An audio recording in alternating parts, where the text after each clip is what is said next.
to capture and stream decided to install Windows updates and reboot it itself, so I had to wait until Windows was happy again, and I could start streaming. But now everything seems to work. So yeah. So what's the plan for today? Today's plan is first of all, we take a look at the things I did off stream, because I did a little work on the language, or on the generator to be specific, off stream, so that we don't waste time with that. But I would just like to give a short recap of what I did and why I did it that way. Then I would like to add the missing bits to the code generator. For instance, at the moment we don't have any generator for our test cases, and for the statement that we built to invoke the tests. So I would like to add code generators for that as well. And then after that, I would like to talk about the plans for next year and how you can participate or help me to focus on the things that you think are important and matter. But more on that later. And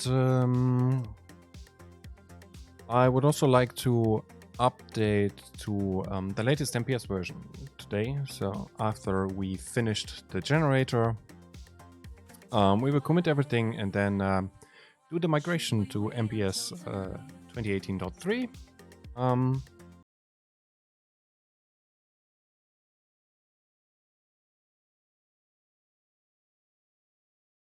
To do in case of a migration. Spoiler alert, not much.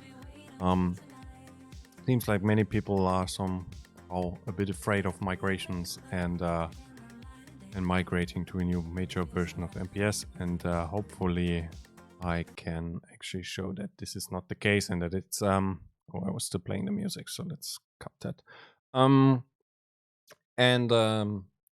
Yeah, I hope I can show that migrating to a new major version of MPS isn't that much of effort actually, and in most cases it's quite smooth.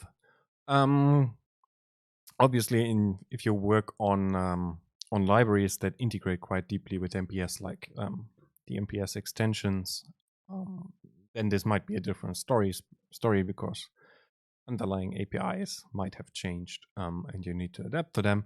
But this is typically nothing you would face as somebody who writes their own programming languages with MPS, rather than people who are working on things that deeply integrate with MPS.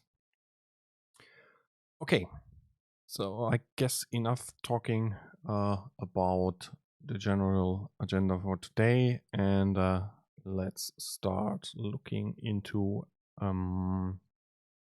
the code and what I did off stream. Let me move the camera to the top, so because we do a lot of stuff in the inspector today, which is unfortunately how you have to write generators. So I think it's better if we have the camera on top and not as the usual bottom right. Okay, so let's take a look at what I did yesterday and today. Let's go to the VCS menu here and go to log, and then so take a look at the commit that I did today actually. So these are the two things we did on stream, and this is the actual commit that I did today. Okay, so what did I do here? I refactored the generator for the binary expression, as you can see in the div here. Before, make this bigger. Okay. So before we had like 3 individual reduction rules here, plus, minus, and multiplication. I refactored that a bit. And we now have one reduction rule here. So you can see those three were removed on the left. And what you can see here is that I introduced one new reduction rule for the binary expression itself. And then it has inheritors set to true. So that means it's this particular rule is invoked for all subconcepts of the binary expression. And then you can see on the right side, there's like this switch statement here. So what does it do? This switch statement, as the name suggests, invokes a switch, and MPS calls them template switches.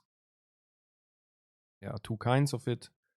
One is the one that I used here, which is the one that has a real name. You can refer to it from the outside. And I don't think we need to look at this in the diff view. We can just go to the actual implementation because there was no prior implementation that I changed. Okay. So this is the template switch that I called binary expression. And it has a name, so it's referable from the outside. And that's quite important because as you can see, it has an extends clause here. I only have one template switch here in our language, in our generator at the moment. But this would allow other generators to contribute to this switch. So they can basically add new cases in addition to the ones that I defined. And that's important because in many cases, oh, why is this all set to true? Because in many cases, you want to be able to contribute to the generator when you extend a language or you add new concepts to it. And this is the mechanism in MPS that you can actually also do this on the generator level. Because what we did before is we have our two languages here, one for the tests and one for the basic stuff.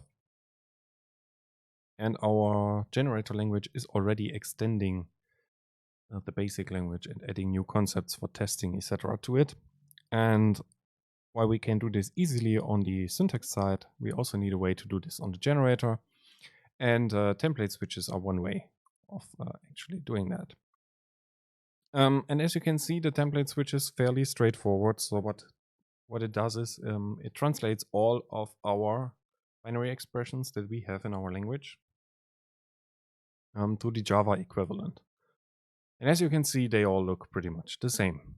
So it's a transformation from our binary expressions to the Java binary expressions. And as they are binary expressions, they look pretty much the same in both languages.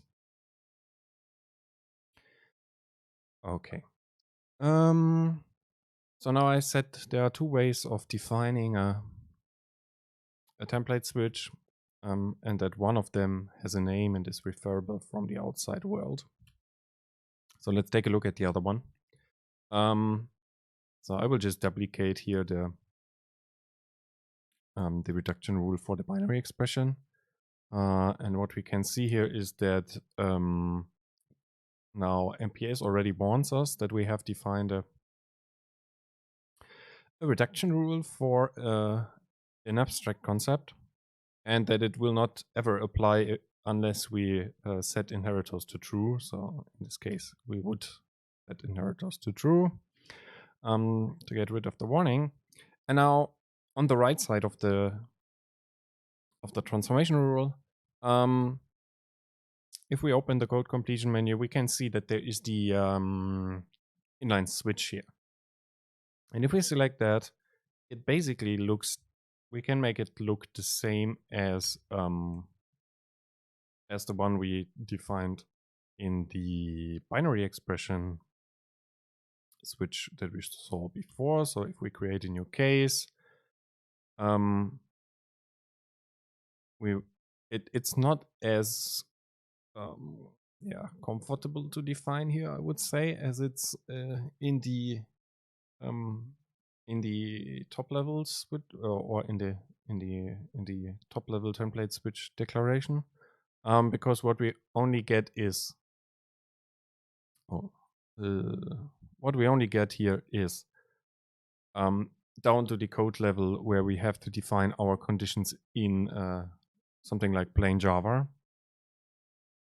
So what I would need to do is like to do node is instance of checks here to get the same behavior. So if it's a plus expression, I guess, then we would like to invoke the consequence blah blah blah plus expression, and then left and right. So sometimes these also you can see the editor looks quite ugly. It's quite hard to read compared to this, where it's like the same syntax that we are used to when we do define our normal transformation rules. So apart from not looking great, it's also, I mean, there's sometimes writing these conditions helps, but I don't see a big point in doing it like this. So I would rather use individual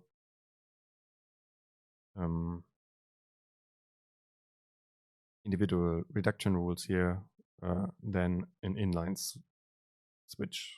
I never had a real use case where I wanted to use an inline switch, because you can express essentially the same conditions in the condition aspect of your reduction rule.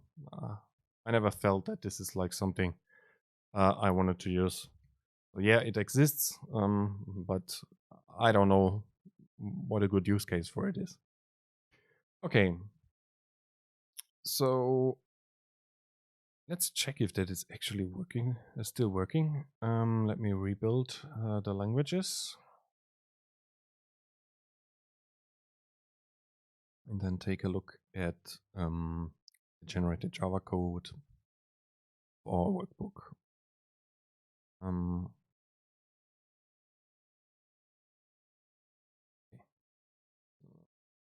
Here and run the generator. And it worked. Okay, so let's preview the generated text for our workbook here. Okay, this seems to look good. And this reminds me of the second thing we did in the last episode, which we wanted to fix. Let's do that right away. So last week we built this generator, which creates from all of our for each variable declaration in our DSL or in our language, a local variable declaration in Java. The same for and it also translates number literals, string literals, etc. into the corresponding Java concept as well as the types. And then we have our variable references here. And right now, if we want to resolve the variable where we point to, let me make this a bit bigger. What you can see down here in the inspector is that we are resolving that by name. So in the case where we change the rule, so this is the reduction rule for the reference, and this is the reference macro, which is responsible for telling MPS which variable we actually want to refer. We do this by referring to it by name here, and this name then has to be the exact same name that we assigned to it before. So if we go and change the rules how our local variables are named. So if we would remove the something here, and now make our generator and run the generator for our workbook, we can see that the plus here is now broken because it couldn't find the variables. Because it was looking for a Java variable with the suffix something here. Now, one way of fixing that is obviously keeping these names in sync or placing the logic to calculate the name in a class. We could actually do that. So let's just create a utility model to show that as well. We don't need a stereotype in this case. So let me just quickly create a new model here. And I would like to use the general purpose dev kit. Okay. And now what I could do is I could define a class here, call it name helper. And then we could give it a public static string. Again,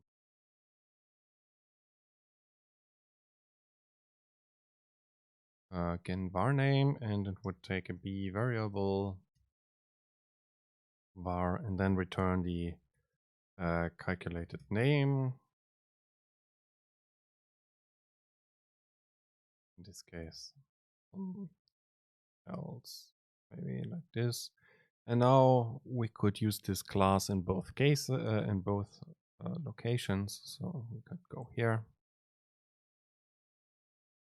name helper. We could go here and say name helper again, var name node. Remove that and do the same up here.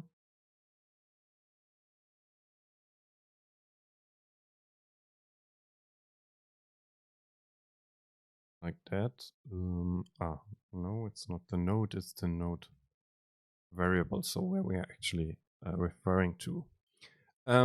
So now we would at least solve the maintenance problem, right? So we have one place where we now define how the name of a variable in the generated Java code is calculated. This is this method in the static method here in our name helper. And now if we change it here, it implicitly changes at both places because both use the same logic. So that would be one way of keeping those two names in sync. But MPS has other ways of doing that as well.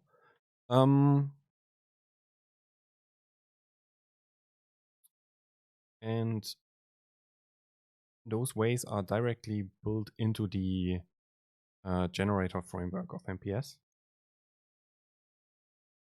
And they are called mapping labels. On top of a mapping configuration, which is the description of a generator, there's a section mapping labels. And if we press enter here, these MPS gives us a way to define a new label. First thing is we have to give it a name. Let's just call it var for now.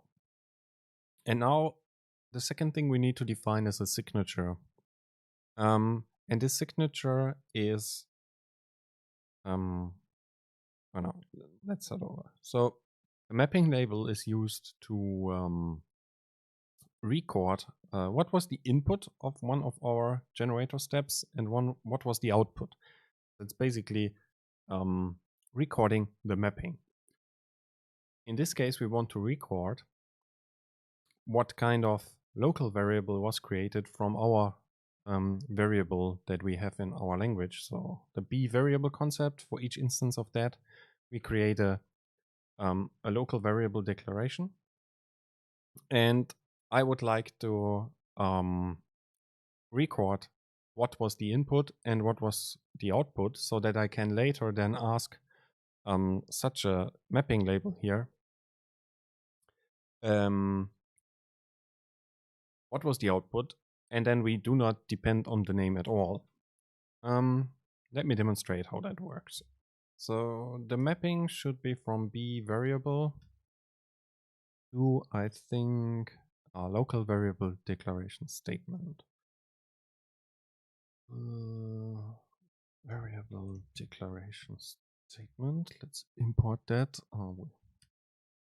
That. Okay. Local variable declaration statement. Okay.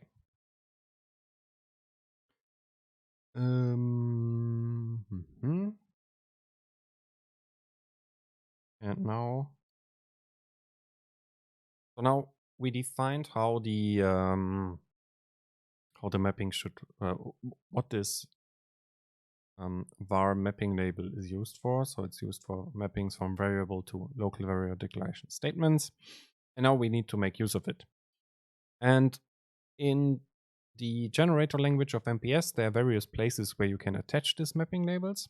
One way is by attaching it to a specific node in a reduction. So in our case, we could so to attach it to a specific node. In the intentions menu, there is this attach mapping label intention available, and if you select that, so you place the cursor on the node where you actually want to record the transformation on. Then you open the intentions menu and go to attach mapping label. That opens a small dialog where you get a drop down of all the available mapping labels where you can also search for them. So, in this case, we only have one, so there's not much to do here.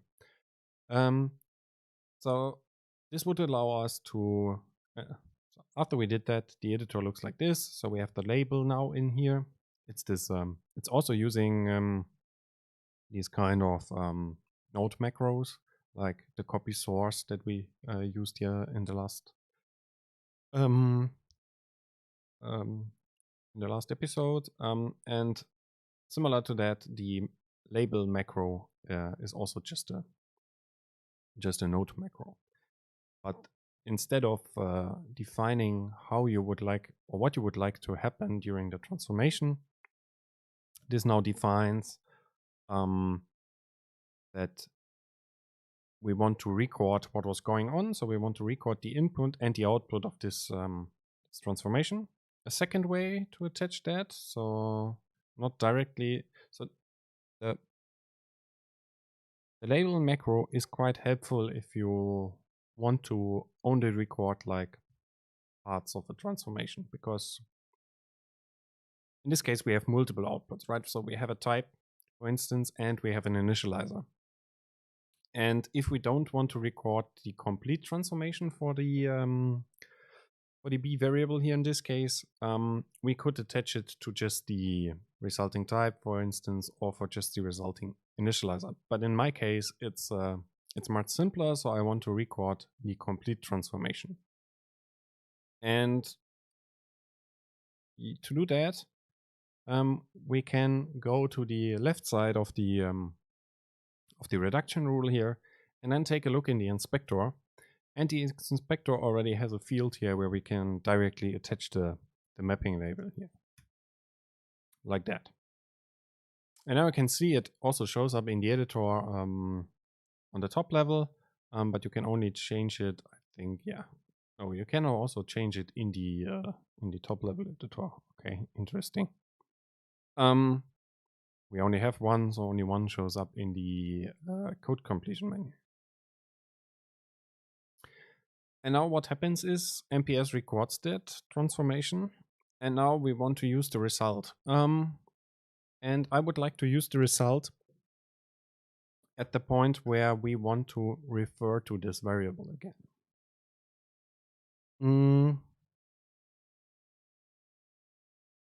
So instead of using a name, The method signature here allows us to return also a node of variable declaration. One possible return value is a string. The other one is a node of type variable declaration. So let's do that. Now we somehow need to get the result of these of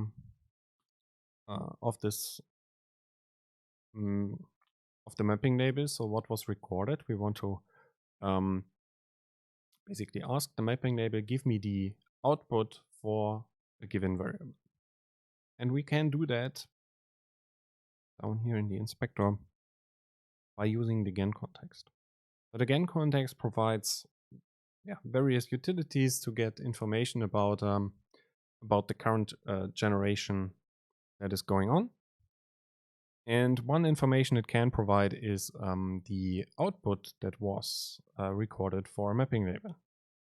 And to do that, we refer to the GAN context, and then we can just access it like a normal Java object. So we can just type dot and then open the code completion menu. While this is not normal Java, but some extensions from JetBrains itself, it still behaves in a similar way here. So what we see in the code completion menu is various entries. And there's one entry called get output by label and input. There are also others that are somehow related to labels. If you attach multiple, if you use a label to record multiple transformations for the same input, you can also do that.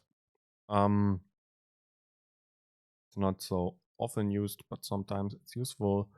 There you can say you would like to have the output list by label and input. You can also get all the outputs that were ever registered to that label, no matter what the actual input was. So you can get like all the results of the mapping label. But what I would like to do is I would like to get the output by label and input. And then the first thing we need to select is our label that we are looking for. As we only have the var label at the moment, we select that. And now we have to provide the actual node we are using to look up the result. And in this case, it's not our node itself, because here it already complains that a B variable reference is not a B variable. And so what we need to do is we actually need to follow the reference to the original variable we are referring to. And now it still complains. Okay, we are okay. So the type system complains that we are returning a variable declaration statement and not a variable declaration. Okay, let's see what kind of properties or children the variable declaration has. Let's just go the variable declaration statement has. So let's go there, variable declaration statement, and take a look at it. Okay, it directly contains the local variable declaration, which is what we need to return. So let's do that like that. Okay, so what we do is we access the recorded information for the variable that our variable reference is pointing to, and then because the language because base language is designed in that way, I recorded the transformation for the complete variable declaration statement here. And it seems like that in the variable declaration statement, the actual variable is in this child role contained here. So we don't want to, we need to extract that information here as well. Okay, so let me rebuild. And now let's take a look what happens if we generate. And now it works. So what you can see is that the plus expression down here is again generated correctly. Because it now the resolving of the references works. And if we now change the name of the variable, so it's in the helper still, so let's check that we only use that at one location. With Alt F7, you can do a find usages, just like in all the other JetBrains IDEs. I think that should also work on Windows as well. So let's see what the pop-up says. Yeah, so it's Alt F7 for all platforms. And as we can see, it only has a single usage now. And that's the usage here in the generator rule to create the variable. And let's now change the implementation and remove the complete suffix here. And build again. And now take a look at the generated output from our workbook. And here it still works. The references are still restored correctly. The C and Y are pointing to the correct local variables. And all of that without changing the actual generation rule that is responsible for creating these references. So with mapping labels, you can record these types of transformations and then reuse the result, or then use the result in locations where you want to get the output information. So in our case, for the variable here. And it will also come handy in other places, especially because you no longer rely on names. You don't need to share the same logic for naming variables. If I would have two different kinds of variables and I would like to give them different names, but they still end up in the same local, or they both end up in a local variable in our Java target language, then I could still just attach both of them to the same mapping label and the reduction rule would still pick them up.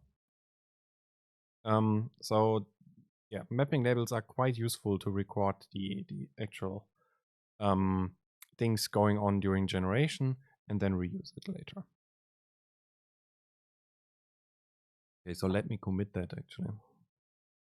And then we can move on. So use mapping label for resolving variable like that. Okay.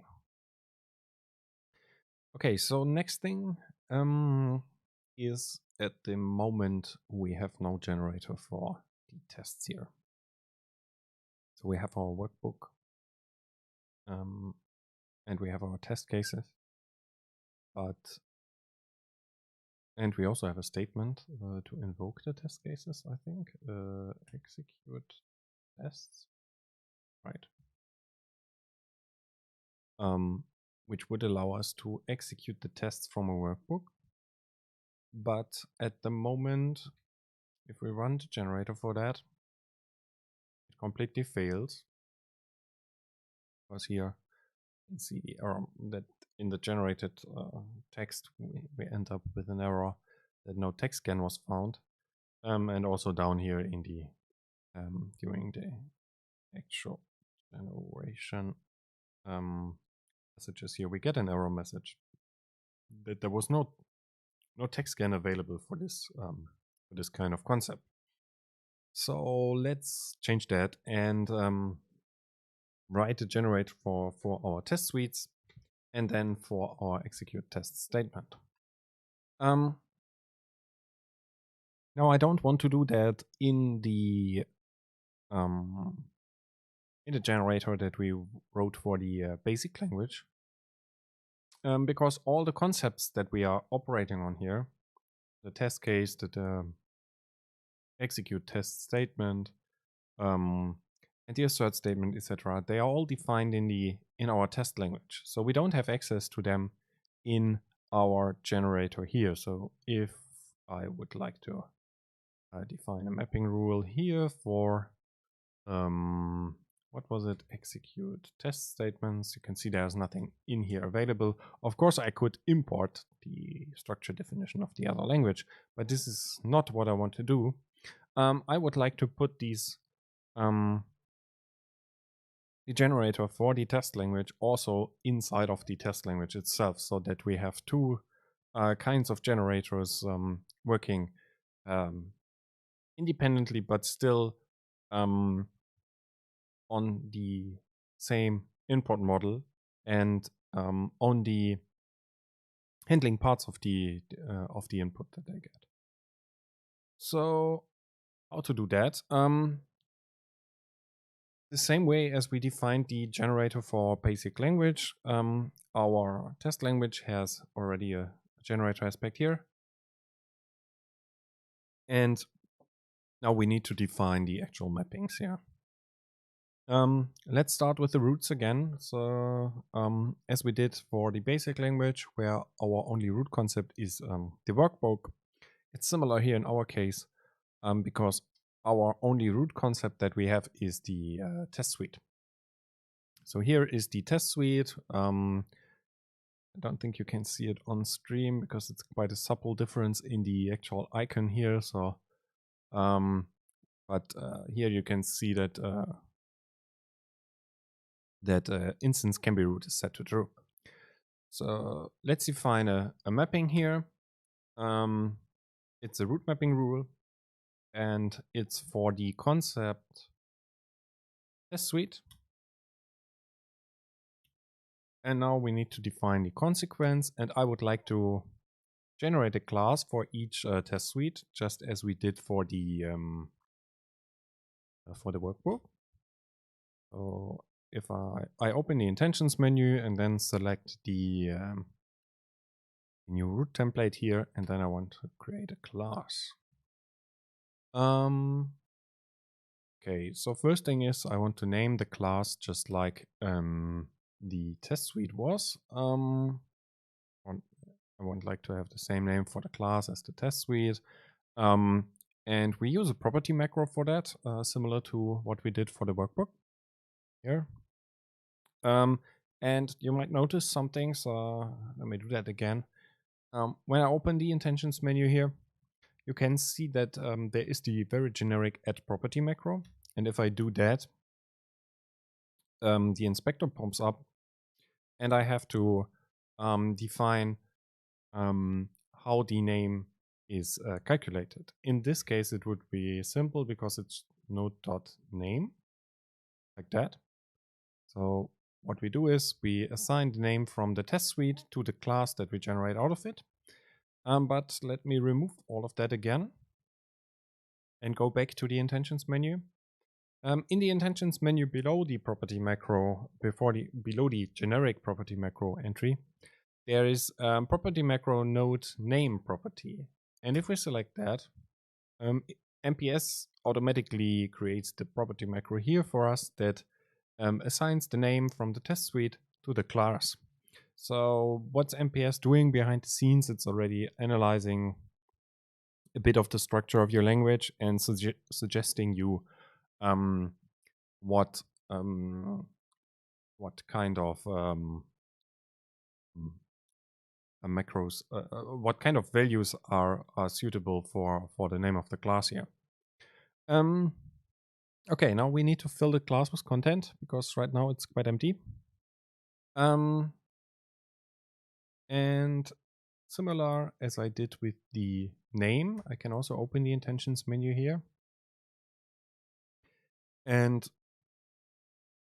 I could attach a node macro this. Then open the code completion menu and select like copy source, call, or whatever I would like to do. But let's not do that. There are two more interesting entries here. So there's a copy source list over node.tests. So what does that mean? So that means in the generated class, I would like to place all of the test cases that are in the test suite that we use as input for this generator rule. And this is essentially what I would like to do. So that means when the generator is executing the state template, first of all, it creates a new Java class, then assigns the name of the test suite to the Java class, and then places all of the test cases inside of the newly generated Java class. And now we need to decide what to do with the actual test cases.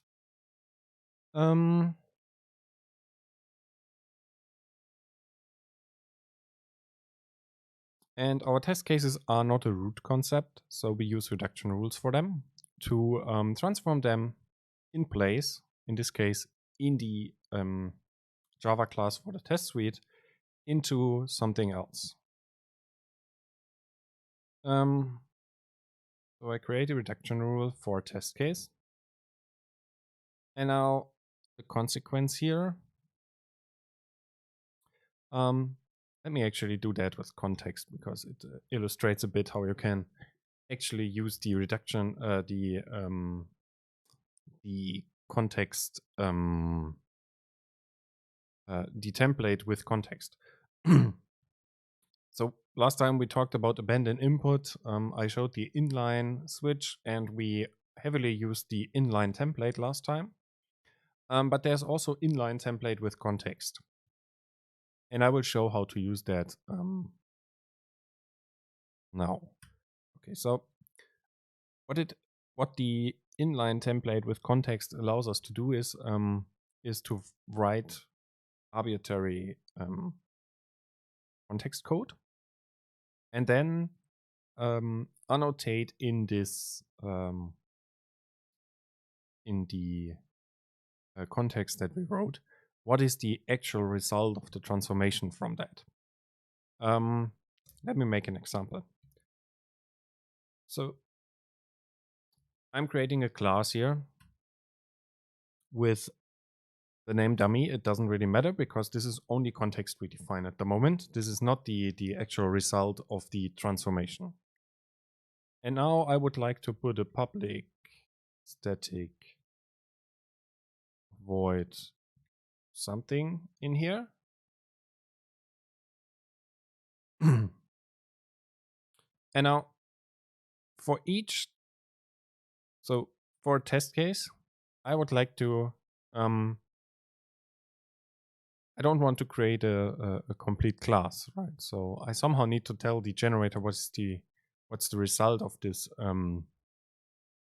reduction rule. I don't want to create a complete class out of it, but what I would like to create is a static method for each test case that we have. So how can we do that? I'm now with the cursor on the something method that I created, and now I can open the intentions menu, and then there's an entry in here which is called create template fragment. And if I select that one, what happens is that this red T or TF brackets show up around the static method here. And if we take a look at the reduction rules we defined before, this looks similar to what we are used to here, right? So we have the red template parts around the actual result. Okay, so what I did with this rule is now I set I defined in the generator engine in our generator that when we encounter a test case, generate a static method for me with the name something. Let's actually run that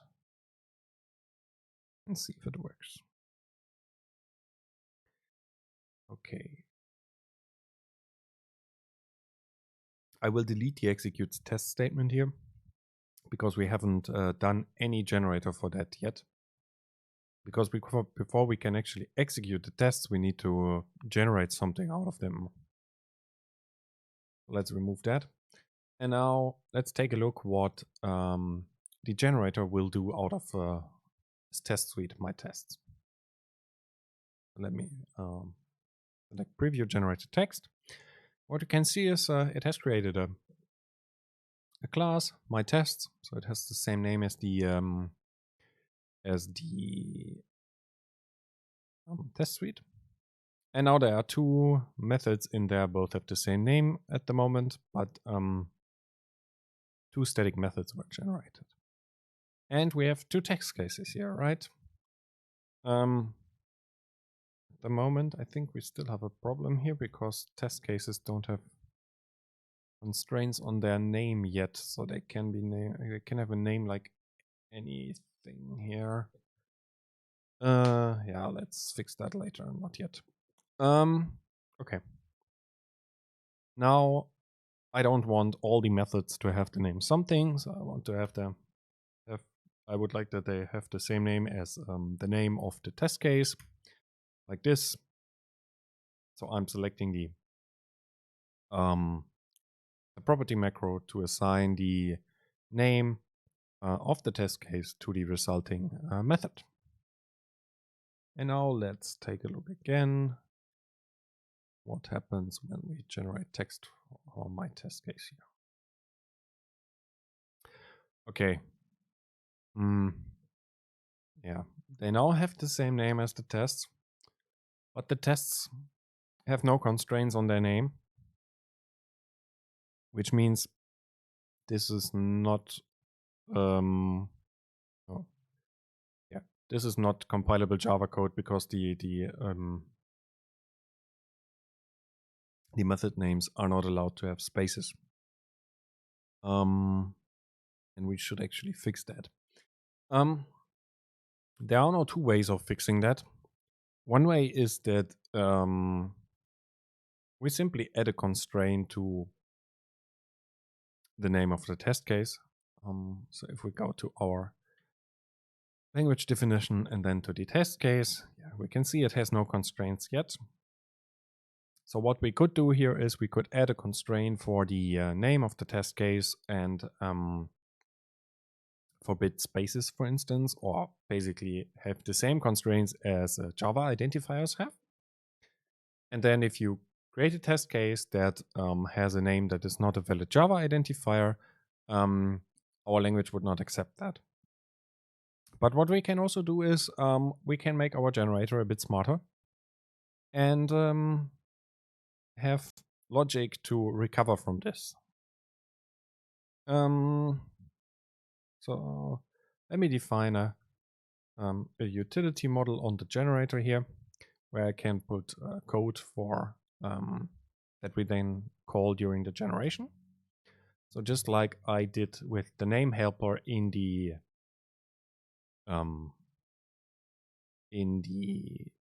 basic language generator, I'm adding a utility model, and then I'm creating a class inside of it, and test case name helper. Or let's just call it name helper. Test case name helper. And that one has a public static string in name for test case static method, and it takes a node test case. And now what I return is what I would like to do is I would like to take the name of the test case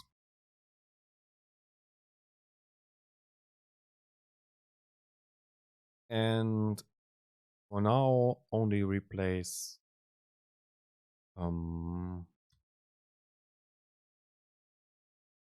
spaces.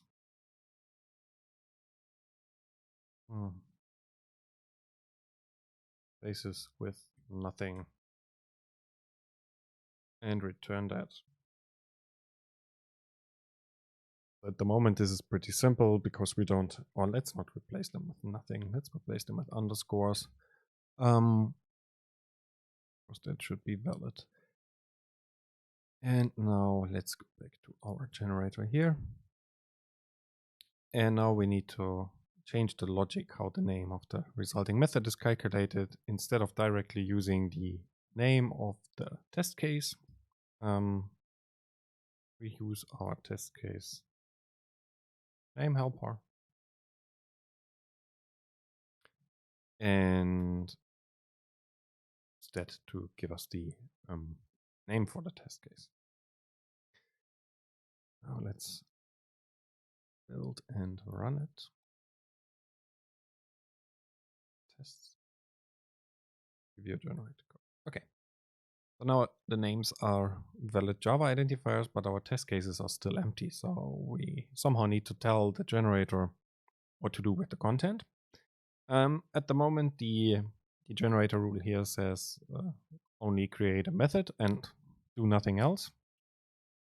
But I would like to place the content of the test case inside of that method. And to do that, I'm using the copy source list again because it's multiple contents and not just a single one. So from the intentions menu, I'm selecting apply copy source list over node content. That means all the content of the test case ends up in the method. And let's see what's happening now.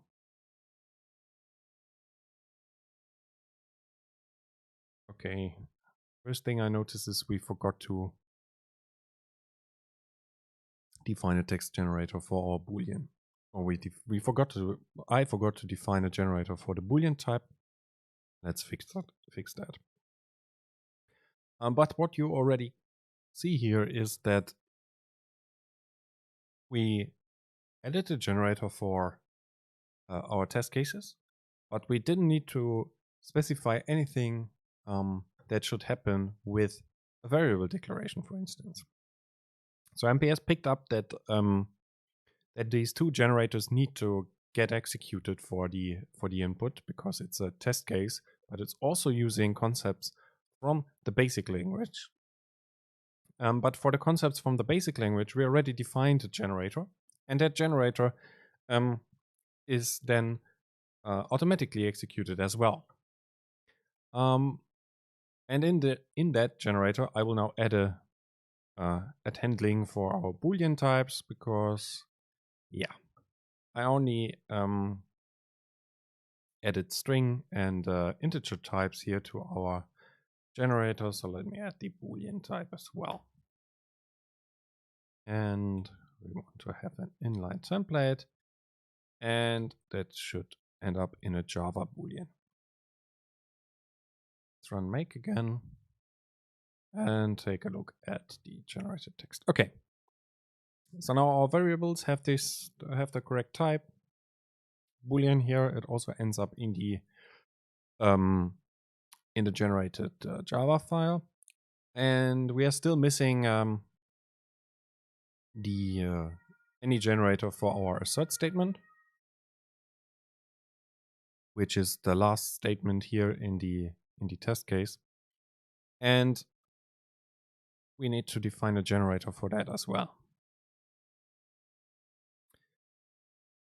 Just as for other concepts, we define a reduction rule. And that reduction rule operates on the assert statement. And it creates an assert statement from the Java world. And we also want to put a condition into it. So in our case, it's called expression. Yeah. Or let's take a look at the structure definition. Yeah. So our assert statement has a child expression, which is the actual expression we are asserting over. And this is how the editor for the assert statement looks by default when I create it. And now I would like to place the expression that we asserted on the side where we on the Java part as well here, so where we actually assert. And to do that, I use copy source, not copy source list, because it's not a list, so it's a single expression that we want to copy over from our assert statement to the actual Java world.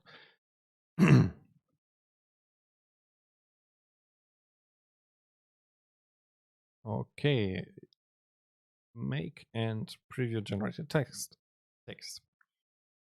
Yeah, and as we can see, we now have all of our test cases ending up in a static method. And now we still somehow need to make this accessible from the or for the execute tests method, right? Statement. So in our workbook here, we can write assert execute tests. We have two statements. We have execute test, which allows us to execute a single test. And then we have execute tests, which allows us to execute all tests in a test suite. And we don't have any generator for that yet, I guess. No. So yeah, what we see here is that there is no text generator defined for our execute tests statement. Let's fix that. Now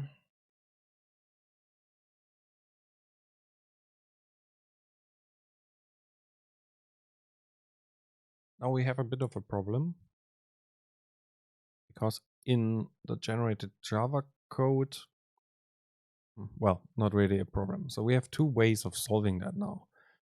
So one idea is that, one possible solution is that an execute test statement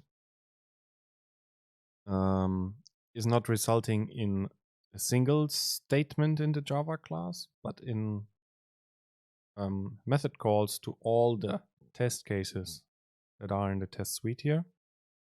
So in this case, it's only one. So let's select that one. So we could, in the generated Java output here, preview the generated text here. We could now issue two method calls to both of the static methods. So for each test, we call that single method. So we would end up with two method calls under the X variable declaration here. Another idea would be that we, in our generator, simply create an execute all tests method on the class that we generate out of a test suite. And I think I'm going with the later here. Okay. So this is the template for the, no, this is not the right one. This is the one for the workbook. This is the one for the test suite.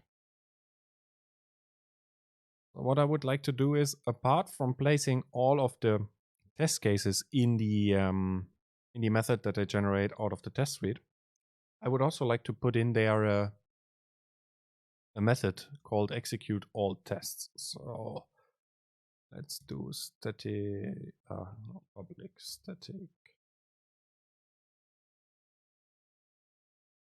static void. I will just call it run all.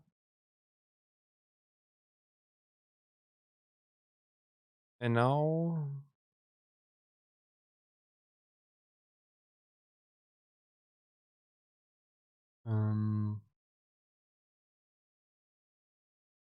now inside of the run all, I need to call all of the methods that we generate for, I need to call each method that we generated out of the test cases. So how can I do that?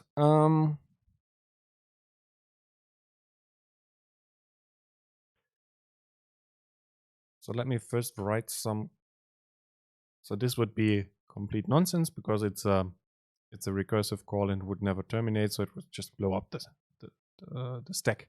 But I'm writing that to show you something, because I need something.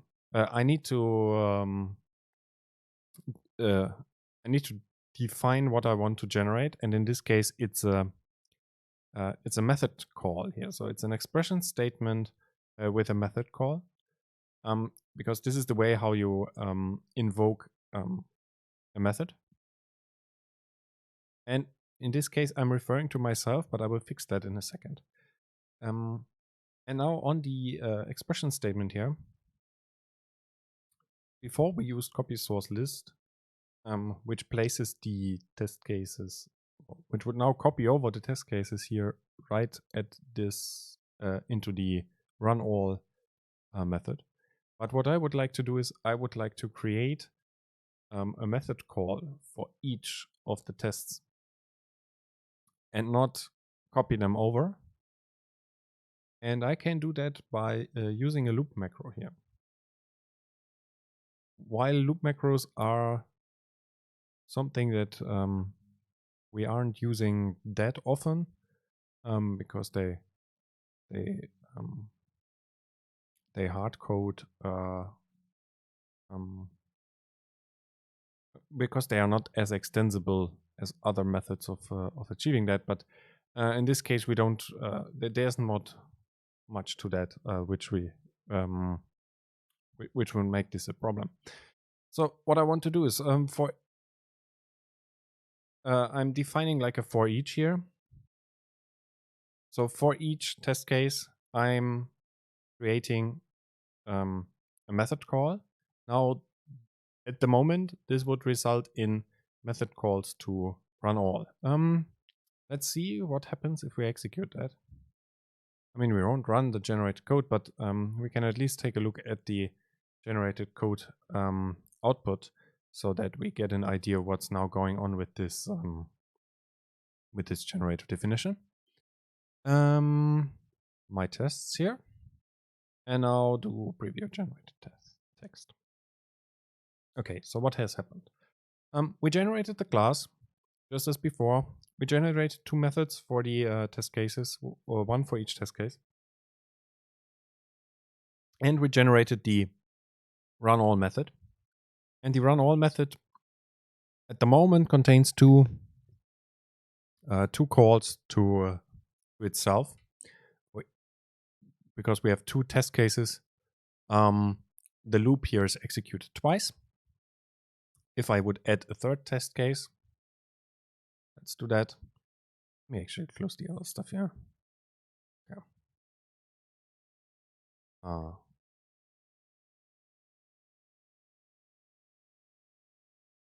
Just an empty one to demonstrate what happens.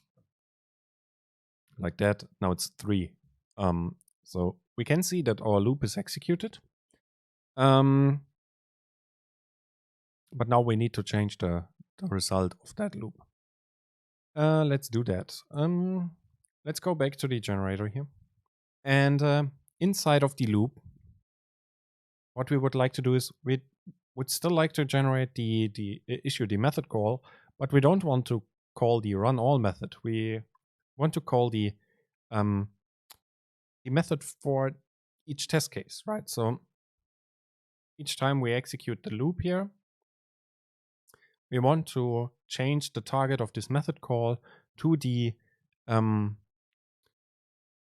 method that we generated for the test case. And that sounds similar to what we did earlier today, which is the local variable reference, right? So there we use the mapping label. So let's do the same again and use a mapping label for that. I will call it call the mapping label test method. And I'm in the generator of our test language here. And the input concept is a test case.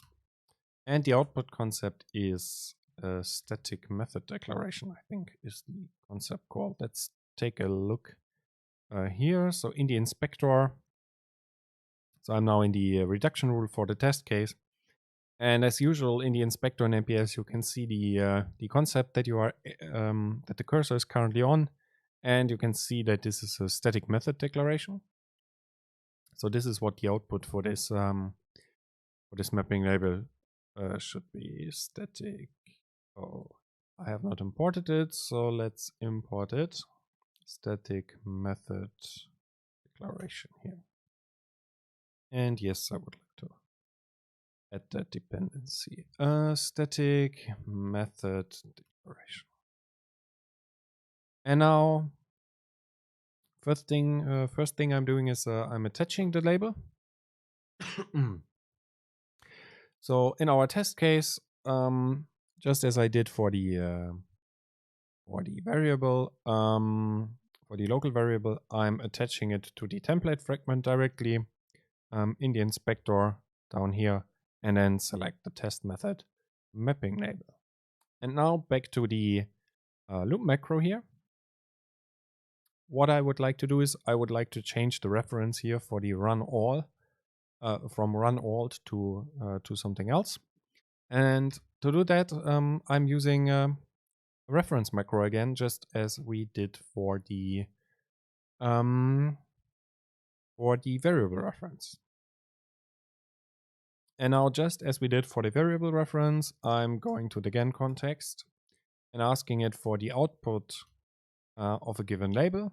In this case, the test method label, and the node itself in this case, because in contrast to the variable declaration, which was already pointing to some variable, and we wanted to get the result for the for that variable. In this case, the input here for the loop is directly the test cases. So we know that there is another part of the generator that will create the static method we want to call. And here we simply say, okay, somewhere in the generator we will record what the transformation did. And here I would just like to access the result. Let's take a look what happens now. Go back to the tests here and see what we get on text level. Okay. Now we do no longer have 3 calls to the run all method, but we can see that for each test case, we now get a call to the corresponding static method in here. And now what I need to do is I need to change how the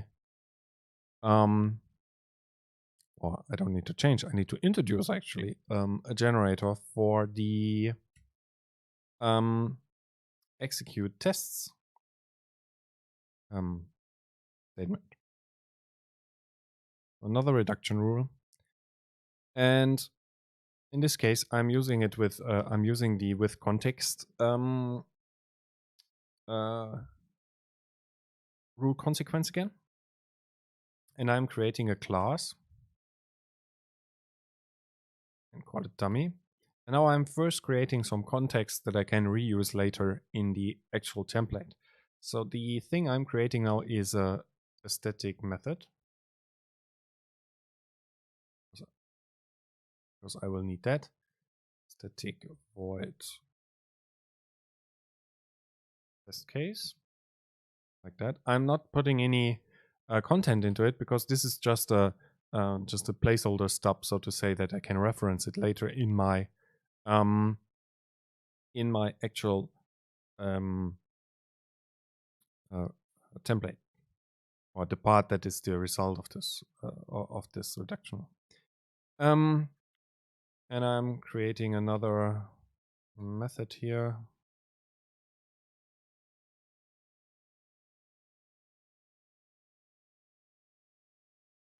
I would just call it dummy. Oh, was too much.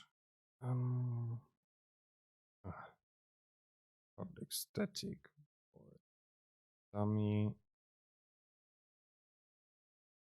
Why? Okay.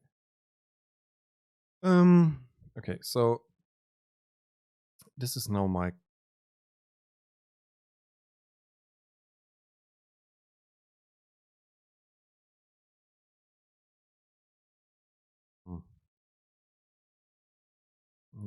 change here.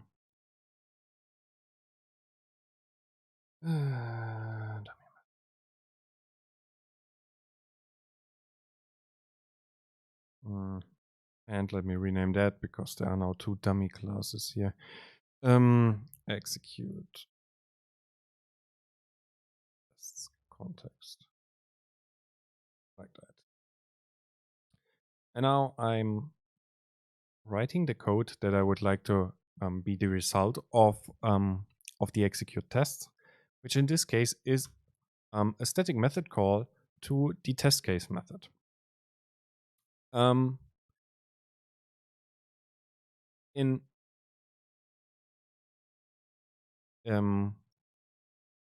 our final model, in our final code, this will not be a method call to the same class here, but it will reside in a different class. But we will. But what I still want to do in the end is I would like to generate this static method call out of the execute tests statement. And as I did before, this is then the actual part that is the template fragment. So from the intentions menu, I select the template fragment here. And now I need to change where these references are pointing to, right? Because if I would, well, let's execute that and then go from there. So let's go here. We have this execute test statement here. And now we would, if I would run this, we could see that the generated Java code is broken because the references are broken. This class doesn't really exist, etc. Okay. So what I need to do is, first of all, is we need to change how these references are set because, sorry, that's wrong. Go back here and go back to the logic view. Let's take a look at the generator output here, where we can see more than just one file. So we have the workbook here, and we have the my tests here. And my test has one static method per test case. And in the workbook, I would like to have not this broken stuff here where everything is red because no class execute test context exists, and obviously that cannot have a method. So what I would like to do is I would like to point the class part here to the my test class and this one to the run all method. So let's do that in the generator. And let me rename this to run all to resemble the result a bit better. Okay, so what I need to change is I need to change the class part of this static method call. But I think the first thing I need is a mapping label because right now I don't have a mapping label that would record what the transformation from test suite to the resulting Java class did. I'm creating a new mapping label, call it test class, and it records the transformation from test suite to class concept. So class concept is the Java class implementation in MPS. And just as for reduction rules, we can also attach mapping labels to root mapping rules down here and select the test class label to be part of that transformation as well. Okay, and now as before, I can attach a reference macro here.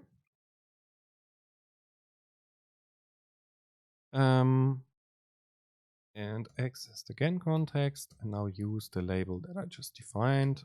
Get output by label and input, which is node.testSuite.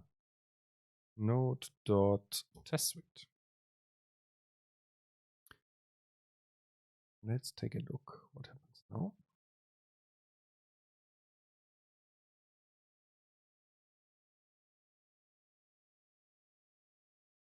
Go to the workbook here and take a look at the generated text. And it works. So now the execute test statement here that we used to tell execute all tests in the my tests test suite is now pointing to the generated class my tests and then invoking the run all method on it. And if we take a look at the my tests Java class Java file here, we can see that the run all method contains the contains calls to all of the three test cases in there.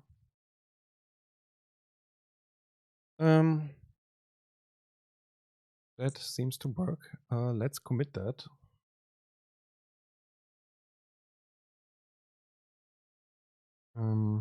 That generator for test cases and execute tests statement. Okay, so far so good. So we added generators for the test suite, the test case, which then creates a static method out of each test case.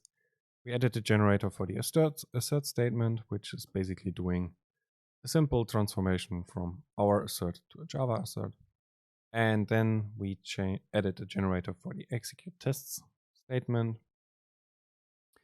which is translating the statement into a static method call the run all method on the class that we generated out of the test case and in the out of the test suite. And in the test suite generator, we generate a run all method on each class that we create for a test suite. And this then calls all the methods that we create, then calls each method for the test cases that we created. Okay, so next thing we could do today is we could add another generator for the execute single test case, but I guess you get the idea how it would work. So it would be a generator that transforms the execute single test case statement into a method call to not the run all method, but to a method for the individual test case. I won't do that today because we are already short on time, and I will do that off stream so that we can focus on other stuff today. Okay. So I think from the actual programming and writing generators part, I am through for today. So the next thing I would like to do is to migrate the project to the latest MPS version and show you how to do that. So first thing I will do is I will just close the current project and close MPS completely. So currently the project is using MPS 2018.2. And I would like to update it to the latest MPS 2018.3 version. The first thing I do is I basically download the latest version of MPS. And while we wait for that to finish, a second thing I typically do when migrating a project is, one thing we need to do as well is we have a dependency, right? So our basic language here is currently using the MPS extensions. And if we take a look at the version that we use, that's the version for MPS 2018.2. So let's get a release for the corresponding MPS version that we have. So 2018.3, this one. And let's download that as well. Okay, so while those two things are downloading, it's already finished. Okay, so let's go back to the repository here. So one thing I also do typically is I remove all the generated files from a language before I update it. While this is not always required, it can help to speed things a bit up. And to do that, the easiest way is to just use git for that. So I'm doing a git clean and then -fxd. I don't think we have any, we don't have files here that we are still interested in. So let me do a git clean -fxd. So the git clean will basically remove all files that are not under git control. So all generated files from our languages, all the class files, etc. will vanish from the file system like this. So you can see that it removed quite a lot source scan and class scan folders.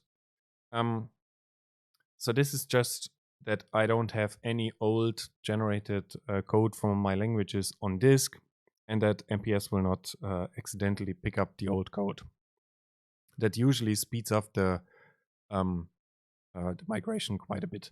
You don't really need to do that, but it's something I typically do just in case. Okay, so first thing I want to do is I downloaded the new version of the MPS extensions here, as I already had a folder in here. macOS has just named it -2, but it's the one I just downloaded. So the first thing I do is I copy that one and put it into the libraries folder of our project, because that is where we load our dependencies from, and I would like to have the dependencies available in the correct version. And let me remove the -2 part here. Okay, next thing is I need to unpack MPS. Let's do that as well. Copy it over here. And let's wait until the copying is finished. Okay. And then just start MPS. I typically start it from the command line so that I get the log messages.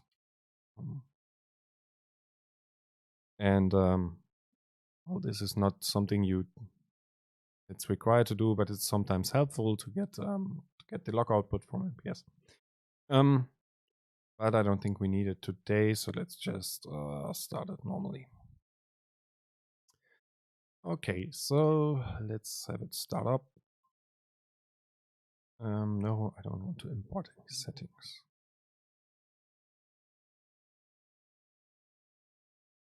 Okay, since it's a first start, caches might not be warm, so it takes a second. Okay, so MPS starts up as usual, and I'm just opening the basic language project, as I would do in the case where I don't do a migration. Also, one important part is commit everything before you actually run the migration, so that you don't mix up your own changes with changes the migration might introduce. Okay, so now MPS is starting up and loading the project. Since it's a first start, it's indexing our code, and it has now finished. And now what you can see is that the migration assistant pops up, and it will execute this migrations here that it shows up. So we could now have you can see what it's actually doing here, but you cannot go to the implementation of it. So yeah, this is just a preview of the things it will do. I don't think we need to go into any of the details. So next thing you do is you press the migrate button. Yes, I would like to add this to Git. And now the migration assistant complains that it has found some errors. So let's stop the migration for now and take a look what's going on here. Okay.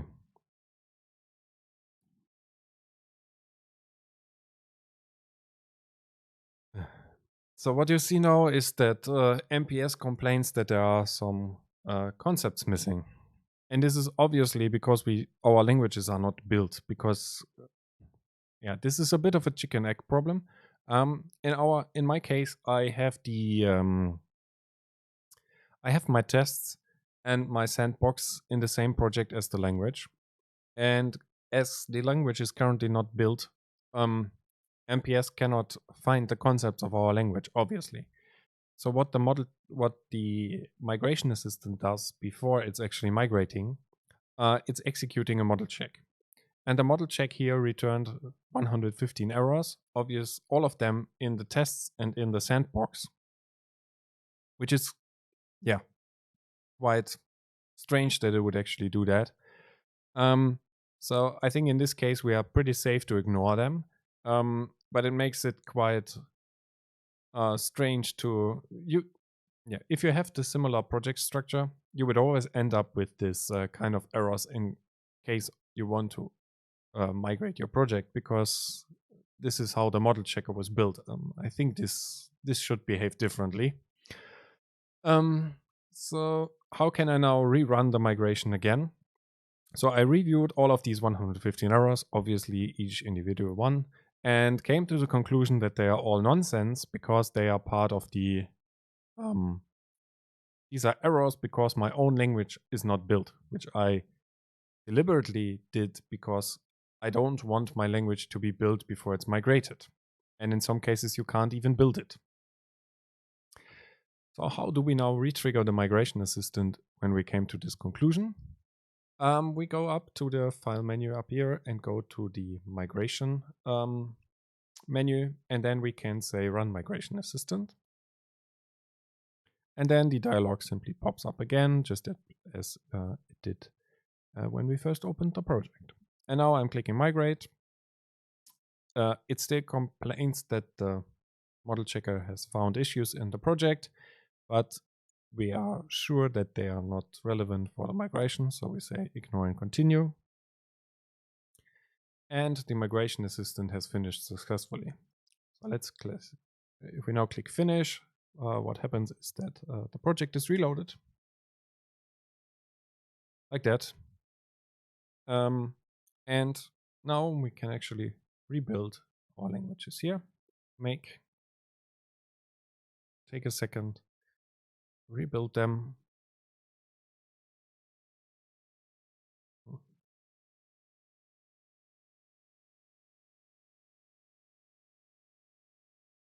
So now it has finished. And now we can just go back to our sandbox here, and we can see that everything still works as before. So yeah, apart from this strange model checking errors that the migration will most probably always show to you, the migrations for a project that is using just MPS to define their own languages typically involves not much than what I just did. If you do use some of the internals of MPS, obviously you could end up in situations where you need to adapt some of your code. I wrote a blog post about what we did in the MPS extensions in the other repositories. during the MPS 2018.3 migration. You can take a look at that one if you like. I can also put the link into the chat. 1 second.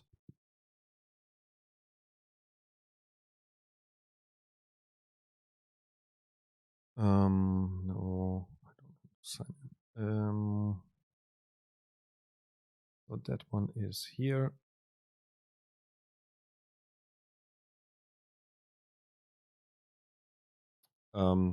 Yeah, if you are interested in some of the technical details behind it, you can take a look at that post. I tried to explain what we had to change and what were the biggest problems we encountered.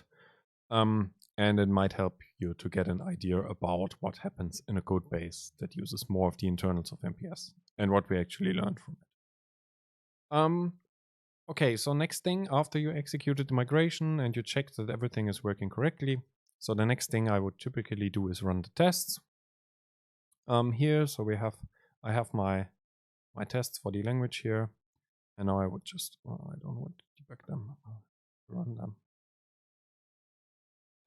So now debugging, run them. This is now out of process. Nice, I don't want that. Run edit configurations. This should run execute in same process. And now I can.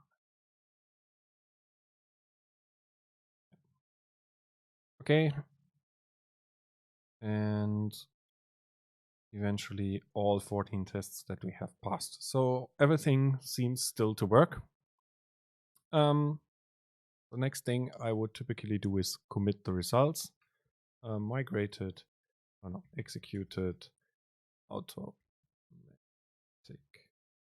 automated migration to MPS 2018.3. Yeah. So that's it. That was the whole story behind migrating to a new major version of MPS.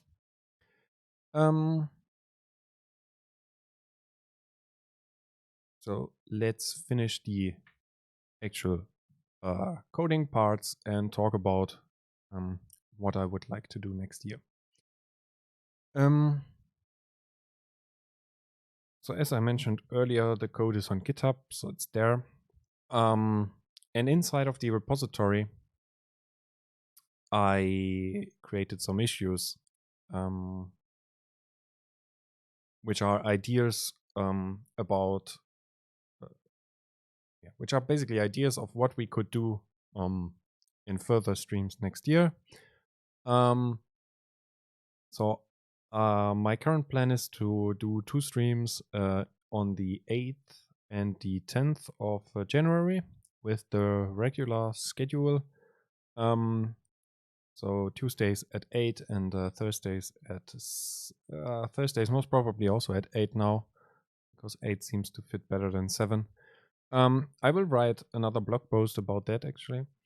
But what you can do is you can actually go to the repository and vote for these issues if you like to see one of these things implemented in our language.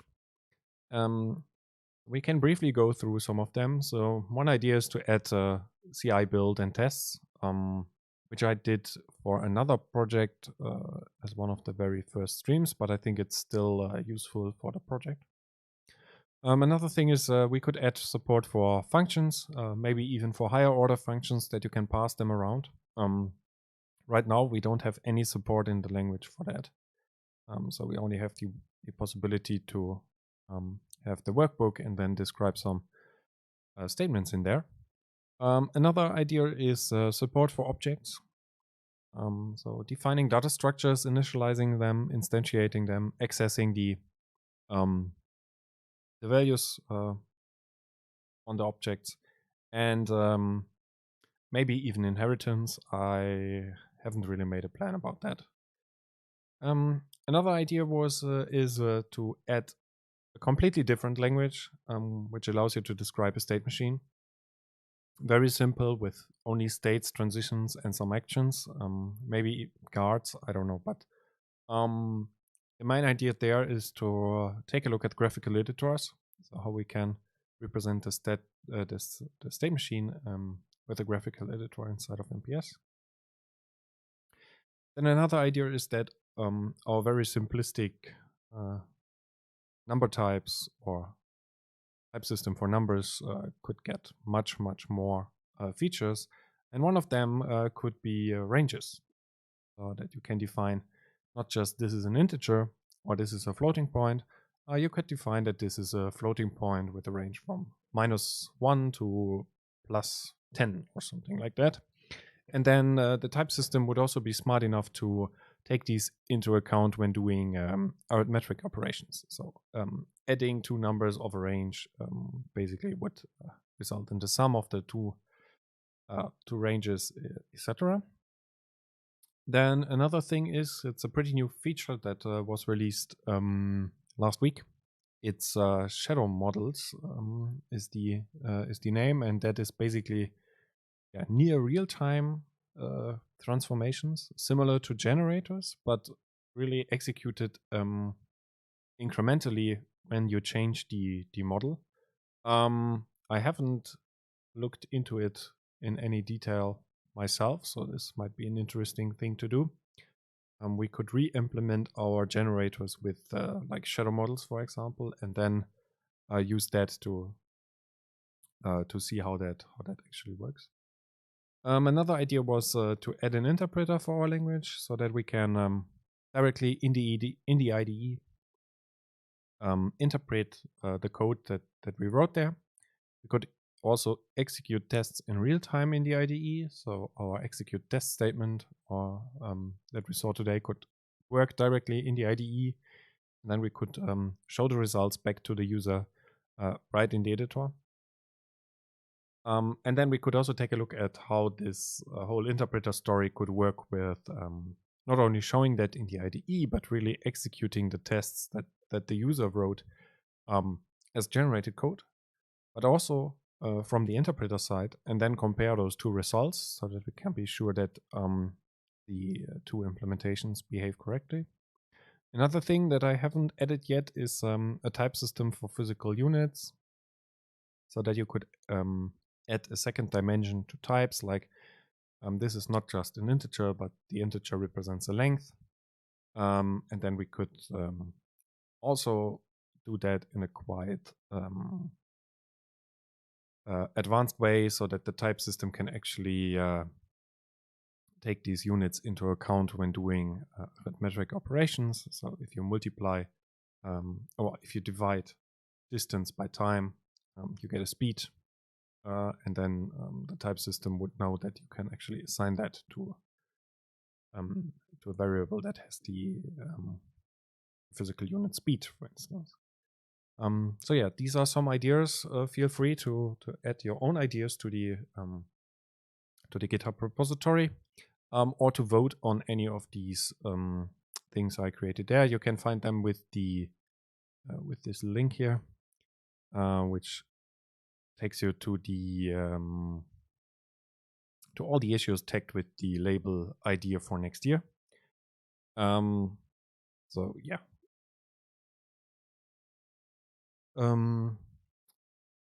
And apart from the two streams in January, the overall plan is to continue. But as I mentioned in the last episode already, I will have some business travel going on from the second week of January till early February, which means that I won't really be able to stream during those 3 weeks, or 4 weeks actually. But then in February we will continue with the normal schedule, 2 times a week at least, 90 minutes to 2 hours, and trying to cover some of these topics. And I will also write a blog post on all of that later this week and publish it, I think, on the weekend. So yeah. If you liked what you saw today, and you would like to discuss about these the things that we do here, leave feedback to the streams, etc. There's also a Slack channel here. It's on the Slack instance for from MPS itself. Just go there, sign up, and join the room that is linked there. And there are also other people working with MPS. I think currently it's roughly 150 people. Yeah, all of them are happy to answer questions. So just go there and talk to them. So I guess that's it for today. Thanks for watching. I hope you liked what you see, and have a nice evening. Bye.